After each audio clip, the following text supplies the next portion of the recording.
I wonder if Gerald Ashley has done all his shopping yet. He joins us, our risk analyst. Good to talk to you. I hope that you are all contained and ready to rock and stockings filled and all the rest of it. So let's talk about somewhere where there is rather a sad story which has been brewing, and it's Italy, isn't it? Bailing out Italy. The state is now going to have to bail out this bank. I suspect that you're going to tell me this is going to be a continuing story for 2017. Morning, Michael. Yes, I think you summarised that perfectly. Slow motion car crash, I think, might be the picture that we can sum it up this morning.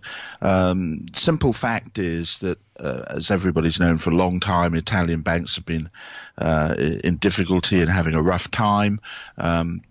That has got worse, and they've been unable, particularly in the case of Monte Paschi di Siena, the largest one, MPS, which is probably easier to say.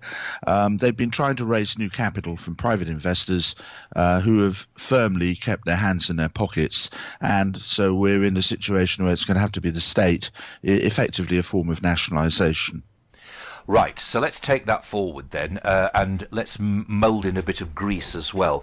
Italy is one of those kind of countries, isn't it, which you go to it and you think, wow, what a wonderful place. And it just seems, given all the changes in government it seems to have and so on, it actually does survive, doesn't it? Are we now seeing something which is a bit more serious than what we've seen so far?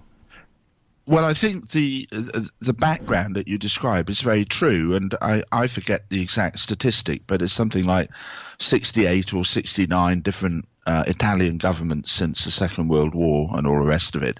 And the political scene has always been fluid, to say the least. I think what has changed over the last few years, really since the big sort of credit crash going back, 7 or 8 years now, it's the euro, because the euro is essentially a corset that tries to impose a discipline that the Italians, either politically or financially, are just not really willing to do. And now, the effect of all of this is that the Italian banking sector has got steadily more and more indebted. Potential bad debts that they're having difficulty with, maybe as much as over 300 billion euros.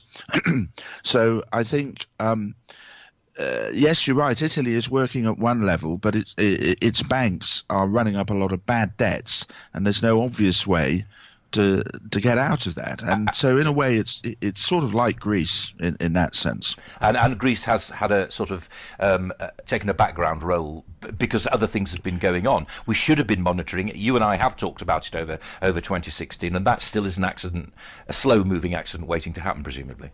Well, remember the phrase we had about a year ago about the sort of Germans, Mrs. Merkel, etc., kicking the can down the road. Yeah. Well, they kicked the can down the road for Greece, but the can is still there. So I think 2017 is going to have to start to see some movement somewhere to resolve some of these pressures and problems. And it may be that the politics is now getting such that something's going to have to give in all of this, I think. Right, let's talk about Donald Trump, the other big one, really, from before we get on to Brexit and all the rest.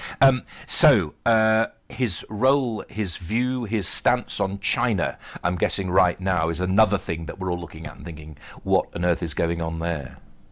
Well, I mean, there's plenty of things to look at around the world and worry about, and I suppose lots of people now are going to start considering the whole relationship between China and the United States, which in many ways has been a fantastically successful economic story over the last 10 or 20 years.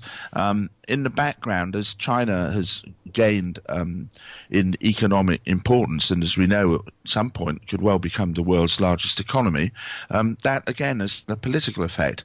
And they've been flexing their muscles across the South China Sea and all the rest of it.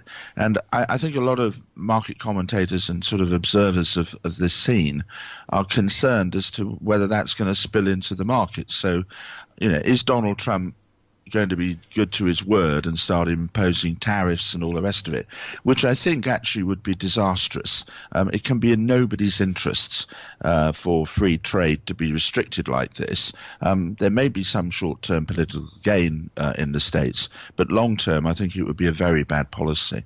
Okay, let's do our main stock index, the FTSE, in London. Where do you see that going in 2017?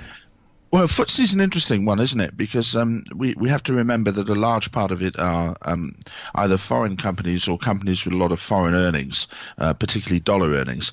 And in the background, the dollar's doing very well. And so this is why FTSE is actually quite close to all-time highs. You would have thought since the summer, with the referendum and all the uncertainty and people wondering, what the hell's going to be happening in Britain, that the stock market would take a hell of a hit. It took an initial hit, but it's come back very close to its all-time highs.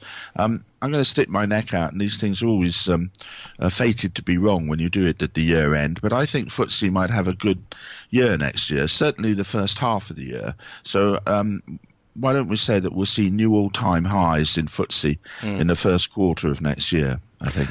And we have, over the years, talked oil, haven't we, for a long, long time. And you actually, I think, have distinguished yourself by being absolutely right in all your predictions, at least the ones I can remember over the past 4 or 5 years. And where is it going to... Because obviously, relatively high price right now. I suppose we need to ask ourselves, will OPEC and non-OPEC members hold the line? I suspect they won't. You've kind of answered your own question, I think, Michael. I think that's exactly right. A lot of it comes down to OPEC.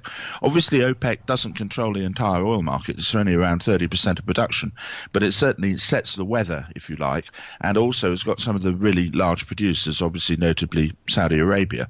The history of OPEC is they start with very good intentions, a little bit like maybe our New Year's resolutions, but they're unable to hold the line. So there's been quite a positive noises and agreements from OPEC recently in terms of cutting back on supply, which has helped the price. But now I think we'll start to see some of the marginal producers peel off and maybe cheat a little bit on the side, and that'll push on the price. So I think maybe the story for the first half of next year is that the oil price starts to soften. That's not going to be particularly big news for us at the petrol pumps because the fact that sterling is weak against the dollar. So that pushes in the other direction. So don't expect huge changes in the petrol price, maybe a little bit softer. But I think the oil price itself may actually weaken in the first quarter. Right. So that's exactly what I was going to ask you. I mean, so that no big effect on inflation. So from that, therefore, tell us about interest rates here next year. Well, this is all very easy, isn't it? Yeah.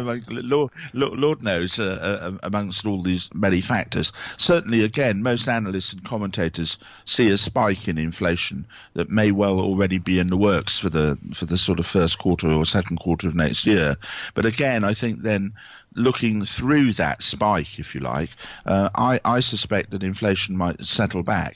This makes things incredibly difficult for the Bank of England because obviously they've got to keep inflation under control and, the temptation to raise interest rates.